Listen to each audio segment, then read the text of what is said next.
सबको जय मसीह की। आपका स्वागत है बाइबल अध्ययन कक्षा में। इस समय जो है हम लोग अध्ययन कर रहे हैं बाइबल की काव्य पुस्तकों का, और इससे पहली कक्षाओं में हमने जो है 4 काव्य पुस्तकों का अध्ययन किया था, और आज जो है हम आखिरी 5वीं जो है काव्य पुस्तक जो श्रेष्ठ गीत है उसका जो है अध्ययन हम लोग शुरू करेंगे। और ये जो शब्द है श्रेष्ठ गीत, अगर इसको लैटिन भाषा में देखें तो इसे कहा जाता है कैंटिकम या कैंटिकोरम। और इस नाम को आप पाएंगे अगर आप लैटिन बाइबल, जो लैटिन वल्गेट बाइबल है, उसमें आप देखेंगे तो इसी नाम को आप पाएंगे। और ये जो शब्द है कैंटिकम कैंटिकोरम का अर्थ जो है वो है धन्यवाद के गीत, और इसे जो है हम भजन के रूप में भी देख सकते हैं। ये जो पुस्तक है ये कविताएं हैं जो प्रेम के विषय में लिखी गई है, और हमें मालूम है कि ये पुस्तक का जो लेखक है वो राजा सुलेमान है। जो आखिरी 3 काव्य पुस्तकें थी, जो नीति वचन और सबोपदेशक और श्रेष्ठ गीत, ये तीनों जो पुस्तकें हैं राजा सुलेमान के द्वारा जो है वो लिखी गई। अगर हम श्रेष्ठ गीत की पुस्तक उसका 1 अध्याय 1 वचन में पढ़ेंगे तो इस प्रकार से लिखा है, श्रेष्ठ गीत जो सुलेमान का है। और जब हम पहला राजा की पुस्तक 4 अध्याय 32 वचन पढ़ते हैं तो हम पाते हैं कि राजा सुलेमान के द्वारा कुल 1005 गीत लिखे गए, और हमारे पास जो है केवल एक ही है जो श्रेष्ठ गीत के रूप में हमें मिला है। और मेरा विश्वास है कि ये उन 1005 गीत में से सबसे महत्वपूर्ण या अद्भुत जो गीत है। और अगर मुख्य संदेश के बारे में बात करें इस पुस्तक की, तो मुख्य संदेश हम कह सकते हैं वो प्रेम है मसीह और छुटकारा किए हुए लोगों के बीच में। और इस रिश्ते को जो है हम एक विवाह के मिलन के रूप में हम देख सकते हैं। मैं आपके लिए एक वचन पढ़ूंगा, श्रेष्ठ गीत 2 अध्याय 16 वचन। यहाँ पे इस प्रकार से लिखा है, मेरा प्रेमी मेरा है और मैं उसकी हूँ, वह अपनी भेड़ बकरियां सोसन फूलों के बीच में चराता है। इसकी तुलना जो है हम भजन संहिता 73 अध्याय उसके 25 वचन में हम इस प्रकार से पाते हैं। वहाँ पे लिखा है, स्वर्ग में मेरा और कौन है, तेरे संग रहते हुए मैं पृथ्वी पर और कुछ नहीं चाहता। तो हम देखते हैं एक जो विवाह का मिलन के रूप में जो है ये प्रेम है, कि जो विवाह का एक वाचा है उसमें हम ये घोषणा करते हैं कि अब से मैं तेरा हूँ और तू जो है मेरी, और हम दोनों जो हैं परमेश्वर के हैं। अगर आपको याद होगा जब हम रूत की पुस्तक का हम अध्ययन कर रहे थे, रूत उसका 1 अध्याय 16 और 17 वचन, वहाँ पे इस प्रकार से लिखा है, क्योंकि जिधर तू जाए उधर मैं भी जाऊंगी, जहां तू टिके वहां मैं भी टिकूंगी, तेरे लोग मेरे लोग होंगे और तेरा परमेश्वर मेरा परमेश्वर होगा। जहां तू मरेगी वहां मैं भी मरूंगी और वहीं मुझे मिट्टी दी जाएगी। यदि मृत्यु छोड़ और किसी कारण मैं तुझसे अलग हुई तो यहोवा मुझसे वैसा ही वरन उससे भी अधिक करे। तो हम देखते हैं एक रिश्ता है जो प्रेम से जुड़ा हुआ है। और इसी तरह जो मुख्य संदेश जो श्रेष्ठ गीत का है वो प्रेम है। और हम इस बात को हम पढ़ सकते हैं श्रेष्ठ गीत 8 अध्याय 6 और 7 वचन में। वहां पे इस प्रकार से लिखा है कि जो प्रेम है वो मृत्यु के तुल्य सामर्थ्य है, उसकी ज्वाला अग्नि की दमक है, वरन परमेश्वर ही की ज्वाला है, पानी की बाढ़ से भी प्रेम नहीं बुझ सकता। तो ये जो पुस्तक है ये प्रेम को दर्शाती है विश्वासियों के बीच में और यीशु मसीह के बीच में। यहाँ तक कि इस प्रेम को पौलुस ने भी अपने जीवन में जो है महसूस किया, और इस बात को जो है वचन में लिखा। अगर हम पढ़े रोमियो की पत्री 8 अध्याय उसका 35 वचन, वहाँ पे इस प्रकार से लिखा है, कौन हमको मसीह के प्रेम से अलग करेगा?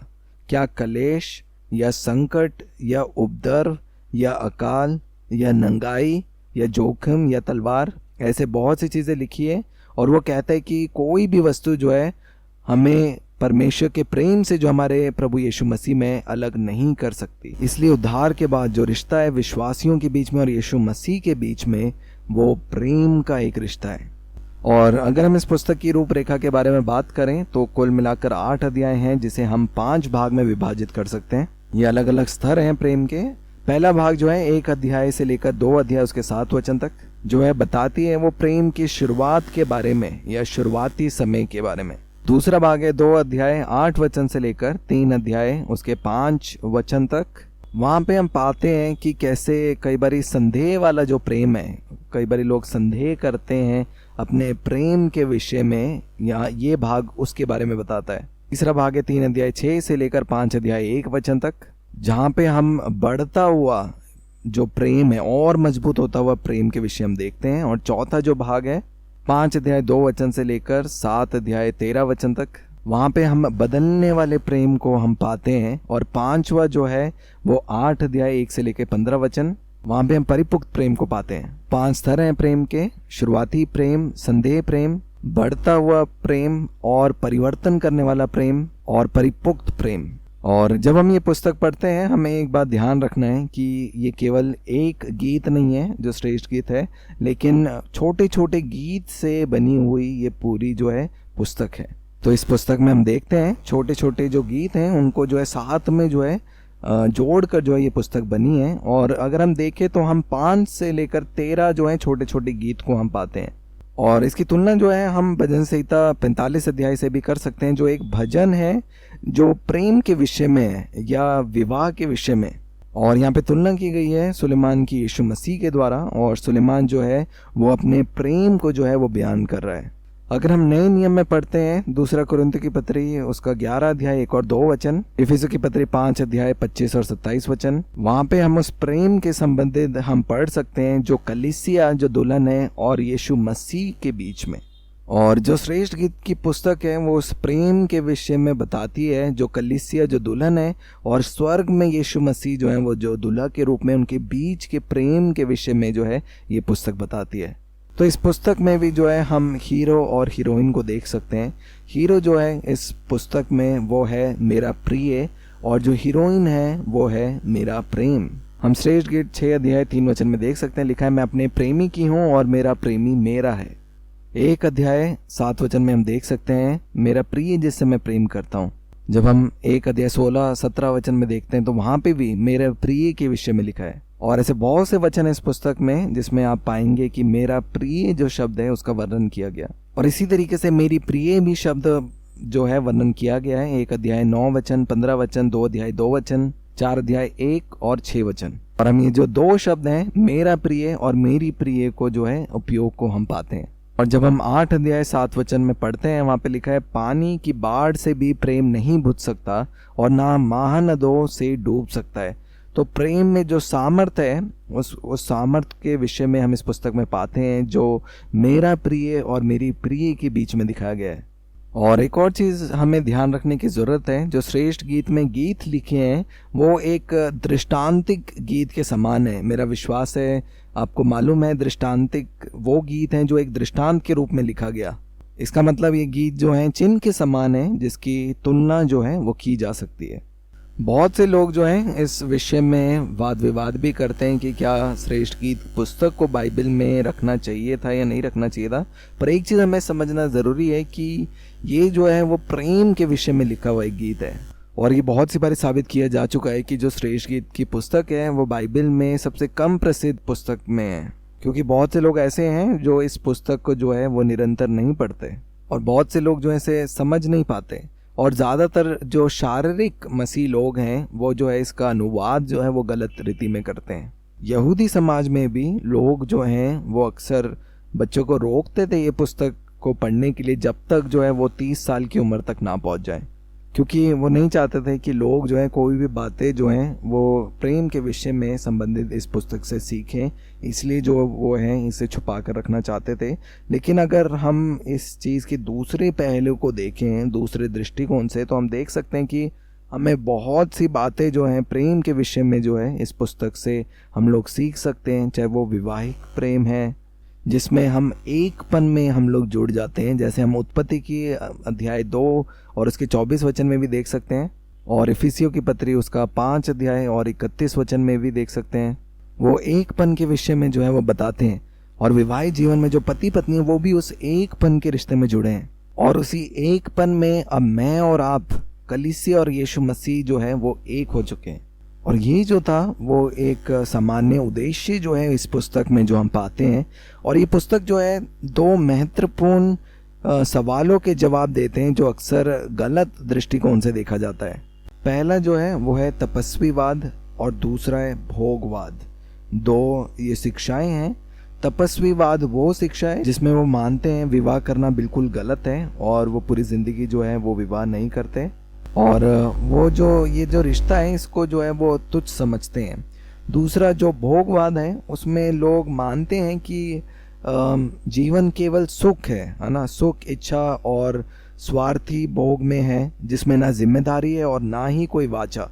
और जब हम इस पुस्तक को पढ़ते हैं, हम मानते हैं कि ये दोनों ही जो वाद हैं, ये जो है ये सही नहीं है, चाहे वो तपस्वीवाद हो चाहे वो भोगवाद हो।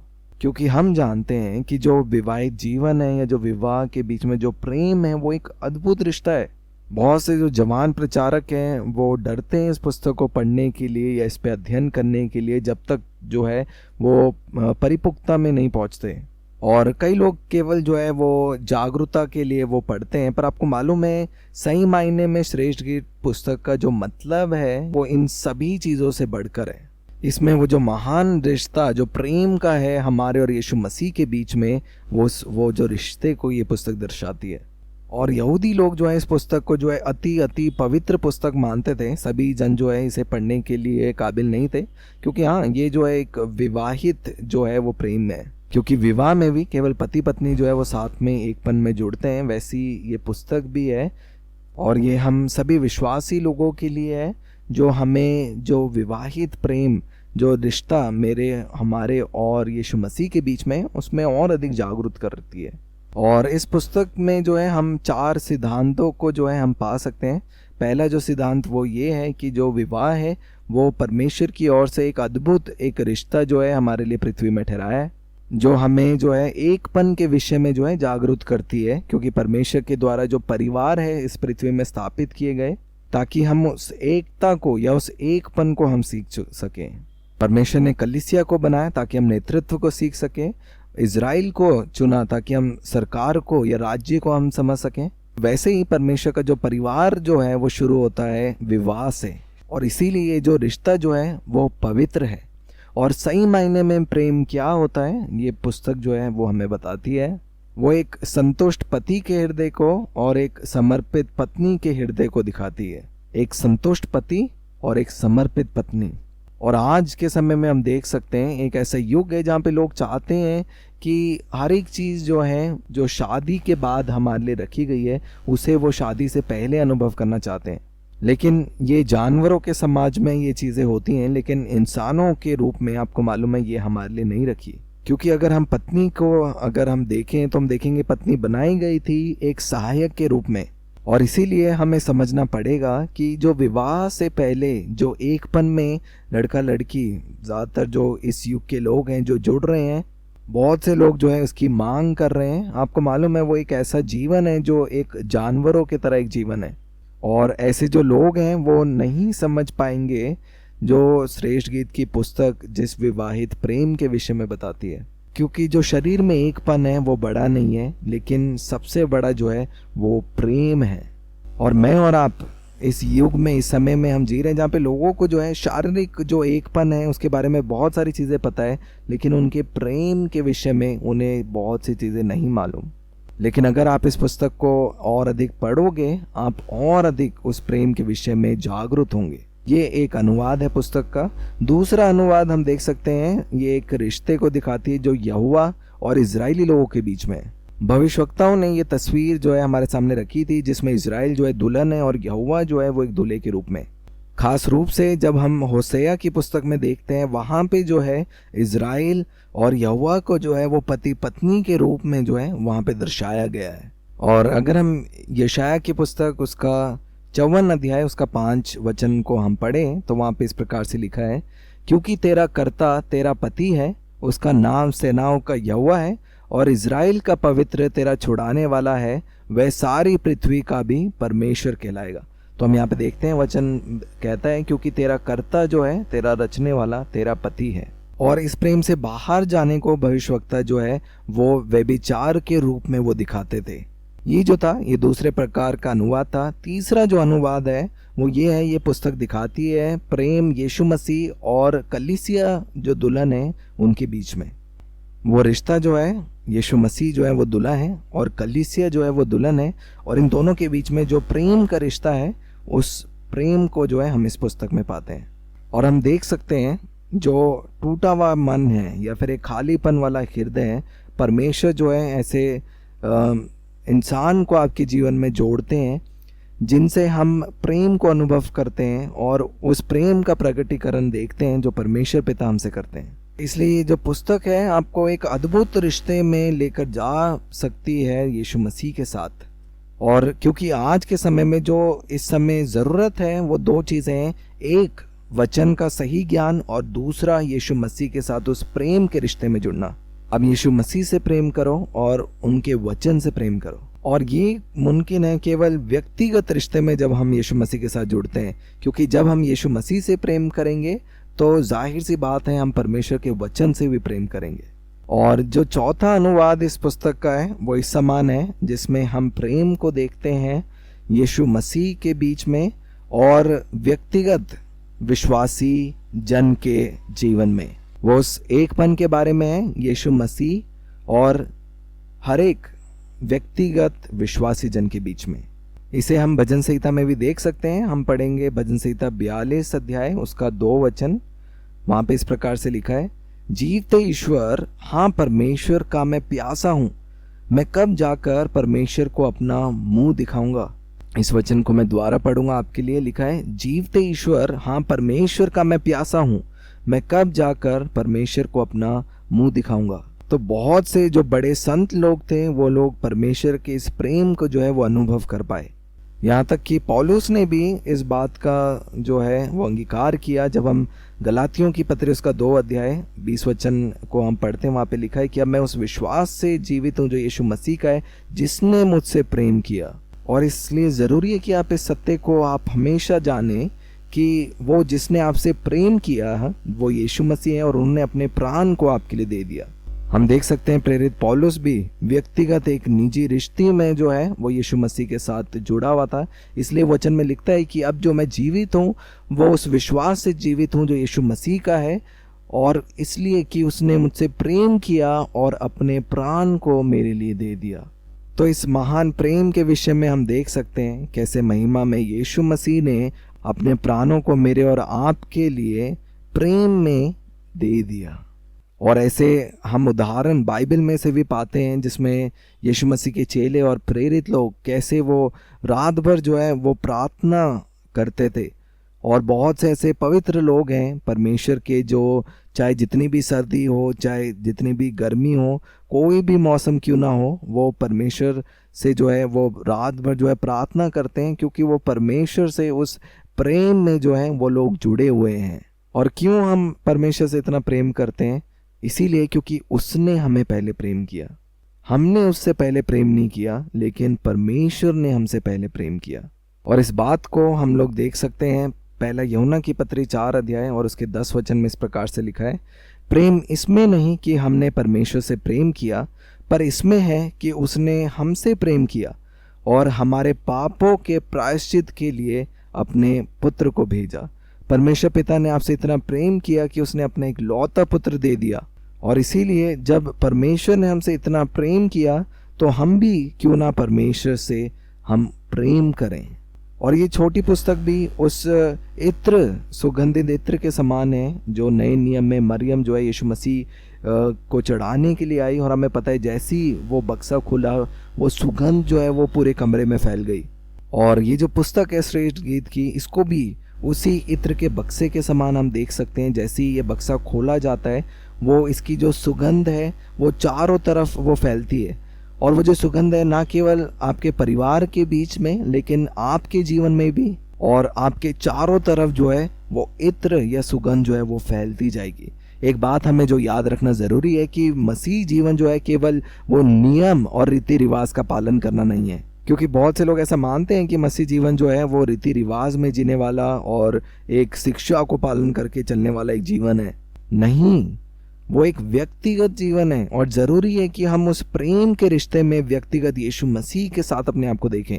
जो उद्धार है और जो यीशु मसीह के साथ रिश्ता है वो कोई ज्ञान का रिश्ता नहीं है, लेकिन वो एक प्रेम का रिश्ता है। वो कोई रीति रिवाज में चलकर नहीं है, लेकिन वो व्यक्तिगत जो है दिल से दिल का रिश्ता है। और इसीलिए जब हम श्रेष्ठ गीत की पुस्तक को पढ़ते हैं जो एक प्रेम गीत है, एक चीज़ हमें ध्यान रखनी है, ये गीत ऐसा है जिसमें एक जो जन है वो बोल रहा है और दूसरा जो है उसका जवाब दे रहा है। एक किरदार हमेशा बोलेगा और दूसरा जो किरदार है हमेशा उसका उत्तर देगा। और जब हम इस पुस्तक को पढ़ेंगे हम देखेंगे बहुत से ऐसे किरदार जो हैं हम इस पुस्तक में पाते हैं। सबसे महत्वपूर्ण जो किरदार हैं वो पाए जाते हैं 7 अध्याय उसके 1 वचन में। उन किरदारों के बारे में मैं आपको बताऊंगा। सबसे पहला जो है वो है दुल्हन, जो एक रानी की बेटी है। दूसरा जो किरदार है वो बेटियां हैं यरूशलेम की। और तीसरा जो है वो एक समूह है जिसको कहा गया है मेरी प्रिय। और चौथा हम देखते हैं वो जो कुलीन की पुत्री है उनका परिवार के विषय में है। उनके पिता, माता, वो और उनके 2 बेटियां और 2 बेटे। और ये कुछ किरदार हैं जो हम ये प्रेम के गीत में हम इन किरदारों को पाते हैं। और आने वाली कक्षा में हम लोग और बेहतर रीति से हम इन किरदारों के बारे में और जो इनके विषय में लिखा गया है उसके बारे में हम लोग अध्ययन करेंगे। मैं इन किरदारों को मैं फिर से दोहराऊंगा। सबसे पहले दुल्हन जो शुलेमी स्त्री है, और यरूशलेम की पुत्रियां, पहरेदार, और दुल्हन का जो परिवार जिसमें उनके पिता हैं जो गुजर चुके हैं, उनकी माता, 2 बेटी और 2 भाई। और इन किरदारों का उपयोग कर एक कहानी है जो पिरोई गई है, जो हम इस पुस्तक में पाते हैं, जो हम आने वाली कक्षा में हम लोग साथ में मिलकर अध्ययन करेंगे उसका। आज की कक्षा जो थी वो एक सामान्य परिचय थी उन बातों के विषय में जो श्रेष्ठ गीत में हम पाते हैं। मेरा विश्वास है आप सभी लोग समझे हैं। धन्यवाद आप सबका सुनने के लिए। परमेश्वर पिता आप सभी को आशीष दे।